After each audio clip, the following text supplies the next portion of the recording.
आणि आजच्या या अत्यंत विशेष आणि विचार करायला लावणाऱ्या सखोल चर्चेत आपले मनपूर्वक स्वागत आहे. अगदी मनपूर्वक स्वागत. आजची ही चर्चा आपल्याला एका वेगळ्याच कालखंडात घेऊन जाणार आहे. म्हणजे एक असा काळ जिथे आजच्यासारखं प्रगत वैद्यकीय तंत्रज्ञान नव्हतं. पण मानवी मनाची गुंतागुंत मात्र अगदी आजच्यासारखीच होती. हो ना. आजचा आपला विषय आहे लीळा चरित्र. श्रोत्यांना कदाचित हा शब्द ओळखीचा वाटेल, पण आपण थोडं सोप्या भाषेत समजून घेऊया. लीळा म्हणजे एखादी आठवण किंवा प्रसंग. महानुभाव पंथाचा हा आद्य ग्रंथ म्हणजे केवळ काही धार्मिक कथांचा संग्रह नाहीये. अजिबात नाही. जर आपण बारकाईने पाहिलं तर 800 वर्षांपूर्वी मानवी मनाचा, त्याच्या भीतीचा आणि त्यावर मात करण्याच्या मार्गांचा घेतलेला हा एक अद्भुत वेध आहे. आज आपण या ग्रंथातील श्री चक्रधर स्वामी, ज्यांना आदराने सर्वज्ञ म्हटलं जातं, आणि पाणूनायक नावाचे गृहस्थ यांच्यातील एक अतिशय रंजक प्रसंग उलगडणार आहोत. आणि या चर्चेचा उद्देश केवळ एक जुनी ऐतिहासिक कथा सांगणं हा अजिबात नाहीये. तर या कथेच्या माध्यमातून मानवी मन कसं काम करतं, आजारपण आणि मनामध्ये बसलेली खोलवरची भीती यांचा कसा संबंध असतो आणि त्यावर श्री चक्रधर स्वामींनी केलेले अतिशय प्रभावी मानसोपचार आजही आपल्याला कसे लागू पडतात याचा शोध आपण घेणार आहोत. म्हणूनच या सखोल चर्चेच्या अगदी सुरुवातीलाच पहिल्या 1 मिनिटात आपण आजच्या या संपूर्ण प्रवासाचा एक स्पष्ट गोषवारा श्रोत्यांसमोर मांडूया. हो, नक्कीच. आजच्या या सखोल चर्चेत आपण पाहणार आहोत की श्री चक्रधर स्वामींनी एका अशा घरात प्रवेश कसा मिळवला जेथे एका देवतेच्या भीतीमुळे कोणीही राहायला धजत नसे.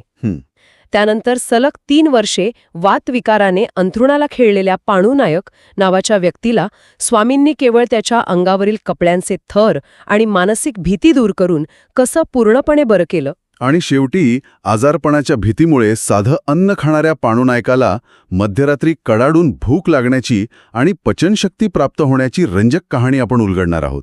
की या एकाच लीळेमध्ये मानवी भीतीचे 3 वेगवेगळे स्तर उलगडले आहेत. वास्तूची भीती, आजारपणाची भीती आणि अन्नाची भीती. खरंय. आणि या तिन्ही पातळ्यांवर स्वामींनी जो अत्यंत व्यावहारिक दृष्टिकोन दाखवलाय तो आजच्या आधुनिक मानसशास्त्रालाही आश्चर्य करणारा आहे. पण मग आपण थेट या प्रसंगाच्या मुळाशी जाऊया. वेळ आहे साधारण 800 वर्षांपूर्वीची. श्री चक्रधर स्वामी छत्रपती संभाजीनगर जिल्ह्यातील कन्नड तालुक्यातील करंजखेड या गावी येतात. गावात आल्यावर ते गावाबाहेर ईशान्य दिशेला दूरवर एका झाडाखाली शांतपणे आसनावर बसतात. आणि आपल्या शिष्या, ज्यांचं नाव बाईसा होतं, त्यांना गावात मुक्कामासाठी घर पाहण्यासाठी पाठवतात. हो, बरोबर. बाईसा गावात येतात आणि चौकशी करू लागतात की गावामध्ये कोणाचं घर रिकामं मिळेल का.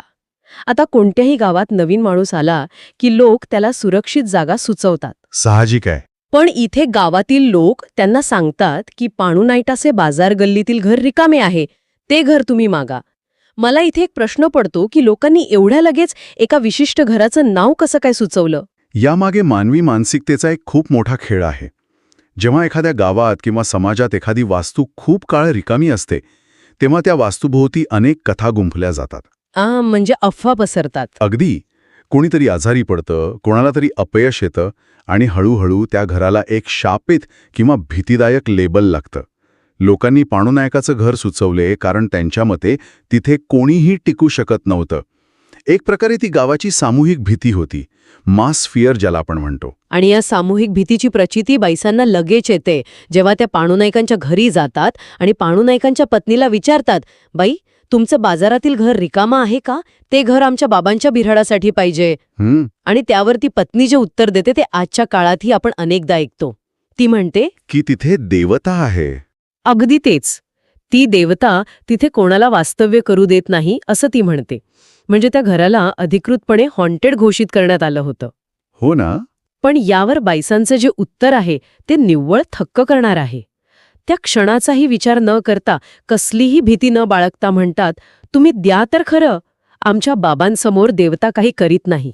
इथे मला बाईसांची स्वामींवरील अढळ श्रद्धा तर दिसतेच, पण त्याहीपेक्षा महत्त्वाचं म्हणजे त्यांचा आत्मविश्वास दिसतो. जेव्हा समाजात एखाद्या जागेबद्दल सामूहिक भीती असते तेव्हा ती भीती वास्तूत नसते, ती माणसांच्या डोक्यात असते. खरंय, माणसांच्या मनात असते. वर्षानुवर्षे तो समज रूढ झालेला असतो. पण बाईसांच्या एका ठाम वाक्याने त्या पत्नीच्या मनातील वर्षानुवर्षांची भीती कुठेतरी हादरली असणार. नक्कीच. जेव्हा एक अत्यंत सकारात्मक ऊर्जा अशा नकारात्मक मानल्या गेलेल्या जागेत प्रवेश करते तेव्हा ती पोकळ भीती कशी गळून पडते याचं हे उत्तम उदाहरण आहे. म्हणूनच त्या पत्नीने त्यांना घराच्या चाव्या दिल्या. आणि त्यानंतर प्रत्यक्ष घरात गेल्यावर स्वामी जे करतात तो तपशील अत्यंत रंजक आणि विचार करायला लावणारा आहे. हो, ते घर पूर्व पश्चिम बाजार गल्लीत होतं. घराला उत्तर आणि दक्षिण असे 2 दरवाजे होते. स्वामी घरात प्रवेश करतात आणि सर्वात पहिली गोष्ट कोणती करतात माहितीये? ते दक्षिण दरवाजा कायमचा बंद करून टाकतात. कायमचा. हो, आणि त्यानंतर ते केवळ पाठीमागील उत्तरेकडील दरवाज्यातून येणं जाणं सुरू करतात. आणि आश्चर्य म्हणजे स्वामी तिथे सलग 2 महिने वास्तव्यास थांबतात आणि त्यांना कोणतीही बाधा होत नाही. हे दक्षिण दरवाजा बंद करणं आणि उत्तरेचा वापर करणं यामागे काही विशेष अर्थ दडलेला असावा का? नक्कीच, ही कृती अत्यंत सूचक आहे. ऐतिहासिक आणि पारंपरिक दृष्टिकोनातून पाहिलं तर अनेकदा दिशांशी वेगवेगळ्या समजुती जोडलेल्या असतात. पण मानसशास्त्रीय दृष्टिकोनातून याचा अर्थ खूप सखोल आहे. दक्षिण दरवाजा बंद करून उत्तर दरवाजा वापरणे हे केवळ एक प्रवेशद्वार बदलणे नव्हते, तो एका नव्या दृष्टिकोनाचे, नव्या ऊर्जेचे प्रतीक होते. म्हणजे जुना मार्ग बंद केला? अगदी. जो जुना मार्ग होता, ज्यातून भीती, नकारात्मकता आणि संशय घरात येत होता, तो मार्गच त्यांनी कृतीतून बंद केला. एक नवीन मार्ग खुला केला. यामुळे आपोआपच त्या वास्तूशी निगडीत असलेल्या लोकांच्या मनातली जुनी सवय मोडकळीस आली. म्हणजे स्वामींनी तिथे आत जाऊन कोणतीही पूजा अर्चा किंवा मंत्रोच्चार न करता केवळ वावरायची पद्धत बदलून गावाची ती मोठी भीती दूर केली. हो, आणि त्यांनी सलग 2 महिने तिथे राहून केवळ उपदेश दिला नाही, तर कृतीतून हे सिद्ध केलं की वास्तू शापित नसते. आपला त्याकडे बघण्याचा दृष्टिकोन शापित झालेला असतो. हां, खरोखरच तर्क आणि श्रद्धेचा एक सुरेख संगम आहे. आता घर तर मिळालं आणि तिथे कोणतीही बाधाही झाली नाही. पण या सगळ्यात एक वेगळीच गोष्ट बाईसांच्या लक्षात आली. कोणती? त्या स्वामींसाठी भिक्षा मागायला रोज पाणू नायकाच्या मूळ घरी जात असत. पाणू नायकाच्या घरातल्या लोकांना तर भयंकर आश्चर्य वाटत होतं की हे लोक ते आपल्या भीतीदायक घरात इतके सुरक्षित कसे राहत आहेत. साहजिकच आहे. एक गोष्ट खटकली. त्यांना घरातला करता पुरुष कधीच दिसला नाही, बरोबर? अगदी तेच. रोज पत्नीच समोर यायची. म्हणून एक दिवस बाईसांनी तिला विचारलंच, ओ पती दिसत नाही. तेव्हा त्या पत्नीने जे सांगितलं ते कोणत्याही माणसाला सुन्न करेल. काय म्हणाली ती? ती म्हणाली, हा बाई, ते घरातच आहेत. 3 वर्षांपासून संधिवाताने अंथरुणावर पडले आहेत. 3 वर्षे?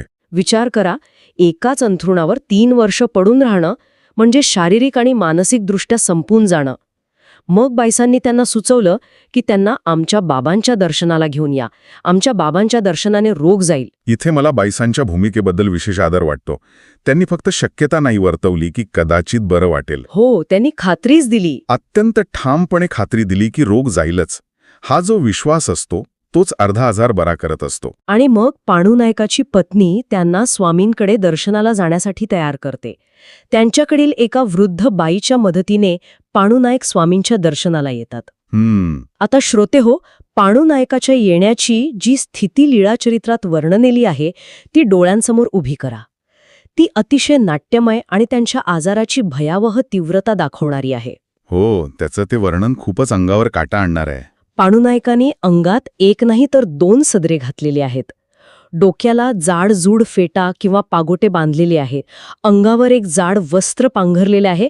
त्या वस्त्रावर परत एक जाड घोंगडं अंगाला गुंडाळून घेतलेलं आहे. बापरे. आणि थांबा, एवढंच नाही, थंडी वाजू नये म्हणून त्यांच्या पायाकडे एक विस्तवाची शेगडी आणि उशाला एक शेगडी असते. 2 शेगड्या? हो, अशा अवस्थेत ते स्वामींसमोर येतात. मला तर हे ऐकूनच गुदमरल्यासारखं वाटतंय. 3 वर्षे जो माणूस 2 शेगड्या आणि एवढ्या कपड्यांच्या थरांमध्ये जगतोय त्याची अवस्था काय असेल? हे वर्णन ऐकताना आपल्याला आज आश्चर्य वाटेल, पण त्या माणसाची मानसिक कोंडी यातून अगदी स्पष्ट दिसते.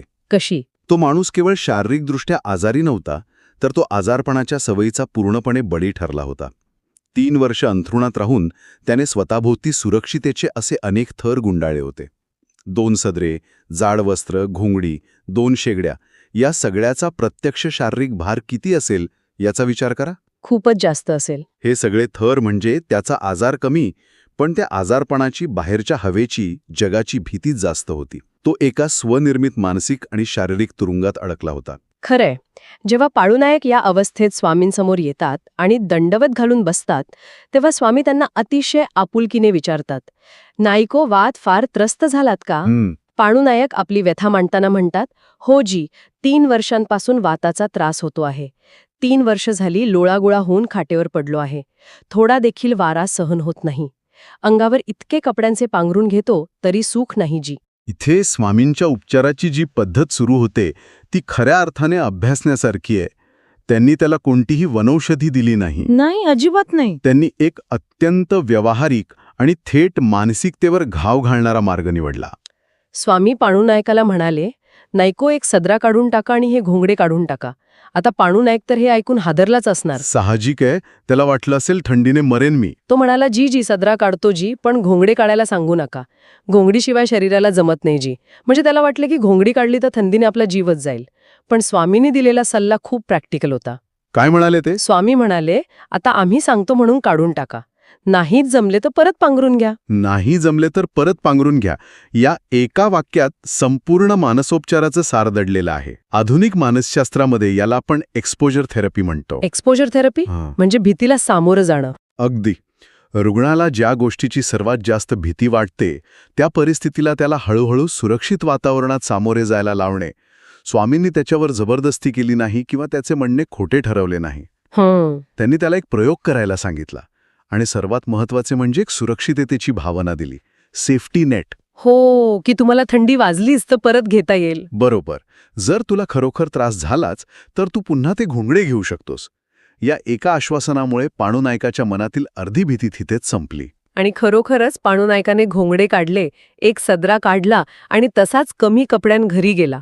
आणि विशेष म्हणजे त्या रात्री त्याला रात्रभर निवांत झोप आली. कमाल आहे. 3 वर्षात पहिल्यांदाच तो एवढ्या मोकळेपणाने झोपला असावा.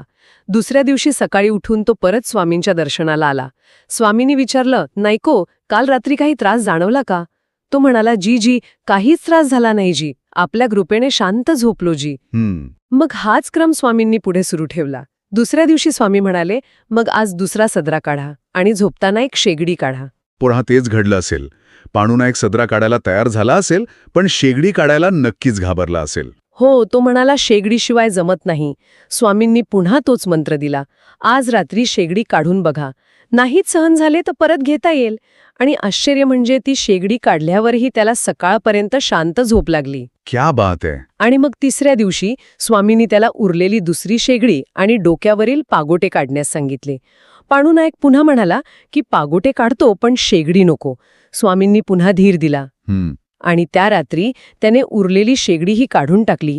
डोक्याला पगडीही घातली नाही, तरीही त्याला रात्रभर शांत झोप लागली. वा. दुसऱ्या दिवशी सकाळी तर तो आंघोळ करून, धोतर नेसून, अंगावर फक्त एक सदरा आणि शाल पांघरून स्वामींच्या दर्शनाला आला. स्वामींनी विचारले, रात्री काही त्रास झाला का? तो म्हणाला, नाही जी, कुठलाच त्रास झाला नाही मला. रात्रभर शांत झोप आली. आणि अशा प्रकारे पाळूनायकाचा वाद पूर्णपणे गेला. हा सलग 3 दिवसांचा क्रम खूप काही शिकवून जातो. माणसाने स्वतःभोवती जे अनावश्यक थर गुंडाळले आहेत ते एकदम ओढून काढले तर माणूस कोलमडून पडतो. अगदी खरंय. स्वामींनी अतिशय कौशल्याने हळूहळू रोज एक एक थर कमी करत पाळूनायकाला त्याच्या स्वतःच्या शरीराच्या क्षमतेची ओळख करून दिली. तो आजार शरीरातून कदाचित आधीच गेला होता किंवा तो इतका तीव्र नव्हताच, पण तो त्याच्या मनात घर करून बसला होता. बरोबर. स्वामींनी त्याच्या अंगावरील कपडे नाही उतरवले तर त्याच्या मनावरील भीतीचे थर उतरवले. हे ऐकायला जितकं साधं वाटतं तितकं ते नक्कीच नाहीये. एखाद्या माणसाला त्याच्या 3 वर्षांच्या सवयीतून बाहेर काढणं हे खऱ्या अर्थाने एक मोठं स्थित्यंतर आहे. नक्कीच. आणि यातून तो इतका ठणठणीत बरा झाला की गावात सदरा घालून आणि धोतर नेसून मोकळेपणाने फिरायला लागला. गावातील लोक आश्चर्याने पाहू लागले की पाळूनायकांच्या बाजारघरात जे सामर्थ्यवान पुरुष आले आहेत त्यांनी पाळूनायकांना कसं बरं केलंय. आणि श्रोते हो, इथे एक अतिशय हलका फुलका आणि मजेशीर किस्सा या ग्रंथात नोंदवलेला आहे. पाळूनायक जेव्हा 3 वर्ष आजारी होता तेव्हा त्याच्या शेतातील धान्य लोक बिनधास्त चोरून नेत असत. कारण मालक तर अंथरुणाला खेळलेला होता. हो ना. पण आता तो बरा झाल्यामुळे स्वतः शेतावर जाऊ लागला. आता त्या चोरांची मोठी पंचायत झाली. त्यांना धान्य चोरताच येईना. मग ते चोरच आपापसात म्हणू लागले, यांना कोणी बरं केलं, आता आपल्याला काही बेमानी करता येणार नाही. हा प्रसंग खूपच मार्मिक आहे. एका व्यक्तीच्या परिवर्तनाचा आजूबाजूच्या परिस्थितीवर कसा प्रभाव पडतो हे यातून दिसतं. माणसाचं स्वतःचं सामर्थ्य परत आलं की त्याच्या आजूबाजूची नकारात्मकता किंवा त्याचा गैरफायदा घेणारी प्रवृत्ती आपोआप संपुष्टात येते. अगदी बरोबर. पण मला वाटतं या लीळेचा अजून एक अत्यंत महत्त्वाचा आणि शेवटचा भाग बाकी आहे, जो या शारीरिक आणि मानसिक आरोग्याला पूर्णत्वास नेतो. होय, कारण वात तर गेला, आजार तर संपला, अंगावरचे थरही उतरले. पण एक दिवस पांडुनायक स्वामींना सांगतो की जी वात गेला, पण अन्नपचन नाही, भूक लागत नाही जी. म्हणजे आता पचनसंस्थेचा प्रश्न होता. शरीर मोकळं झालं होतं, पण आतून ते अजूनही आजारी असल्यासारखंच वागत होतं. स्वामींनी त्याला विचारलं, नायको, हा आजार होण्या अगोदर तुम्हाला कोणता पदार्थ आवडत होता? पांडुनायकाने उत्तर दिलं की त्याला उडदाचे पदार्थ खूप आवडत होते.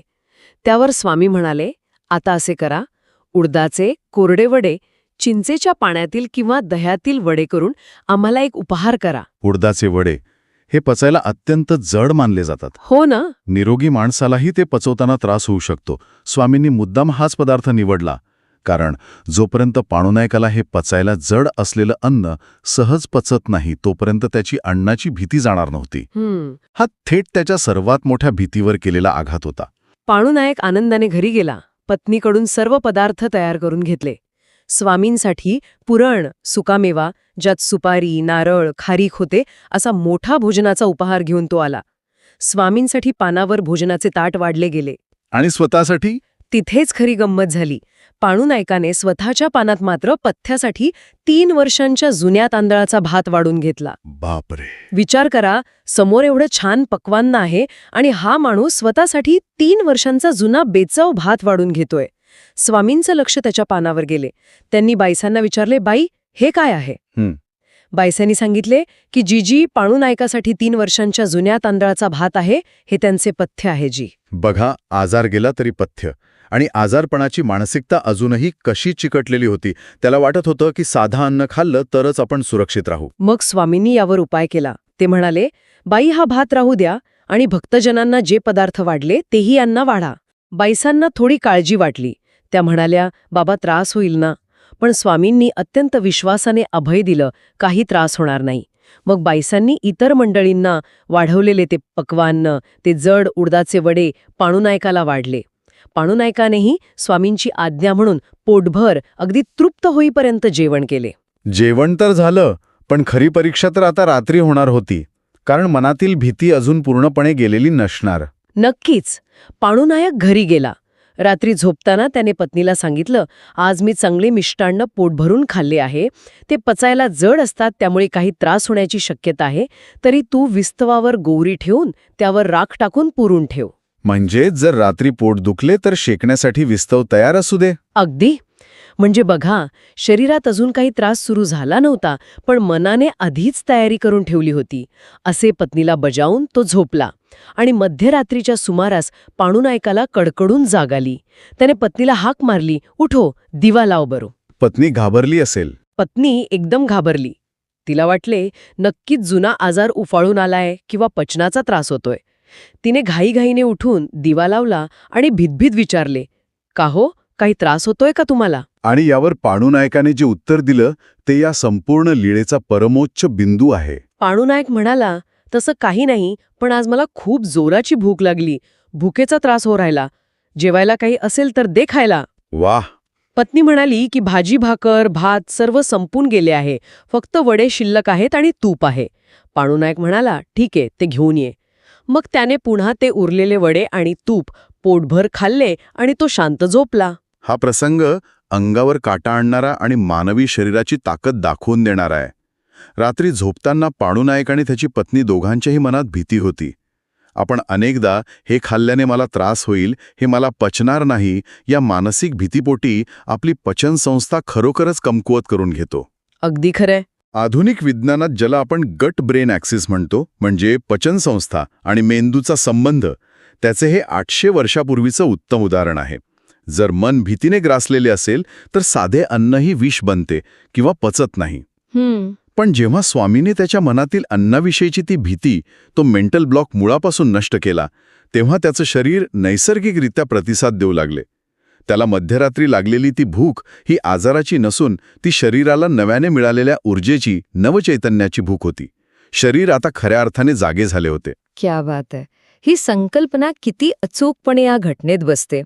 आणि दुसऱ्या दिवशी सकाळी जेव्हा तो पुन्हा स्वामींच्या दर्शनाला आला, तेव्हा स्वामींनी विचारले, नायको, रात्री काही त्रास झाला का? तेव्हा त्याने हसत सांगितले, जीजी, मी इथून जेवून गेलो, झोपताना पत्नीला विस्तर ठेवायला सांगितला, पण मला तर कडकडून भूक लागली आणि मी उरलेले वडेही खाल्ले. स्वामींनी विचारले, मग आता कसं वाटतंय? काही त्रास आहे असे वाटते का?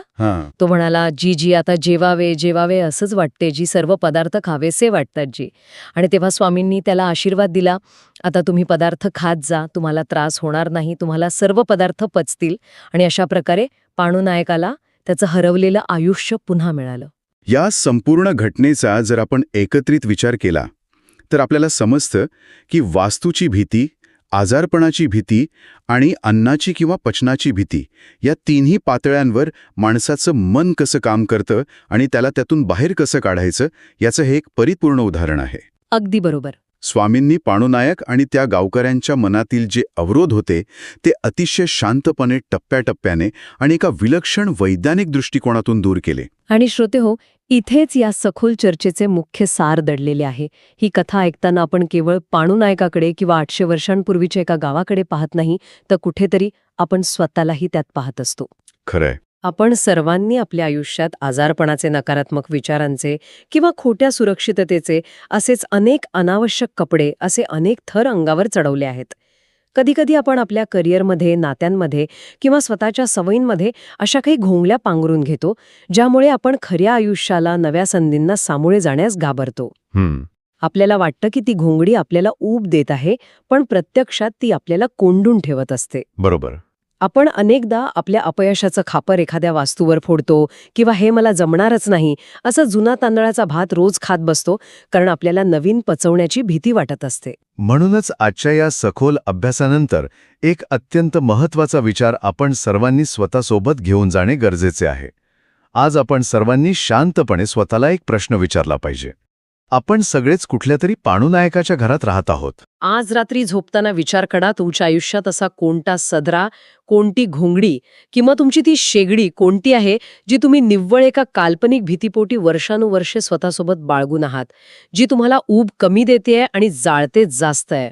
अगदी विचार करण्यासारखं आहे. आणि जर एखाद्या रात्री तुम्ही ठरवलं आणि ती भीतीची घोंगडी काढून बाजूला ठेवली, तर कदाचित तुम्हालाही पाळुनायकासारखी शांत, निर्भय आणि मोकळी झोप लागू शकेल का, यावर नक्की विचार करा. याचंच एका सकारात्मक आणि अंतर्मुख करणाऱ्या विचारासह आपण आजची ही सखोल चर्चा येथेच थांबूया. पुन्हा अशाच एका नव्या रंजक आणि सखोल विषयासह आपण नक्की भेटू. तोपर्यंत विचार करत रहा आणि स्वतःवरील अनावश्यक थर कमी करत रहा. धन्यवाद.